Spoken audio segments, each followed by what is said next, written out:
For the first time in history, the internet is bringing fetishes together, giving people previously shunned and persecuted for their desires a sense of community. But that's just the start. Cyberspace is also transforming the modern fetish by bringing some of them into mainstream society. Henry Thiel is also known as Bengali Summer Cat. He is a 22-year-old card-carrying member of what's called the furry fandom. I didn't feel I was furry in the traditional sense, I should say, until about 15. Whether donning complete fursuits or just attaching a tail and ears, furries employ an array of expressions to show off their fetish. I enjoy tails.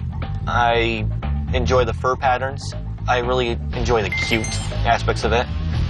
That's this little guy. I think the furries are a cute fetish.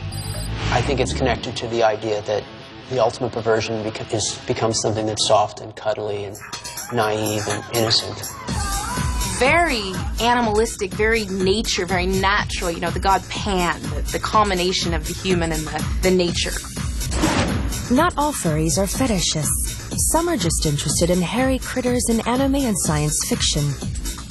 But others are so-called furverts, who are interested in pursuing sex in fur. Okay, furries have sex. It's just like how normal people have sex. It's kind of a mixture of human thought with kind of the lack of inhibitions that animals have about sex. The number of people who enjoy fetishes seems to be exploding since they entered mainstream popular culture several decades ago. Things like The Avengers on television with Emma Peel through to things like The Matrix. There's a whole kind of mixture between new technologies and kind of fetishism. Today, Henry is heading over to the house of a famous furry, Robert Hill, for a fur meet. Robert's art is a highlight of furry conferences, and Clementine, one of his prized fur suits, is on display at the Museum of Sex in New York City. We're putting on a little furry party today. So now it's time for me to go through the collection here of critters and find out what I'm going to wear. For Robert, he found that fur simply turns him on. When I was first making my costumes, I would get into them and spend hours in front of the mirror. And I just marveled at what I look like, and it was very, very arousing.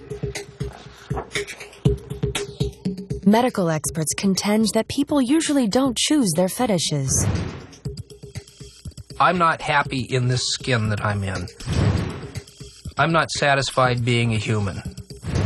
And the idea of being an anthropomorphic character is very, very appealing to me. Uh-oh. Doorbell. Henry's here. Hey! Hey, there you are. Henry. Hey. Robert. Hey, Henry. Come on in. Hey! All right, guys. Let's do it, man. Time to get dressed.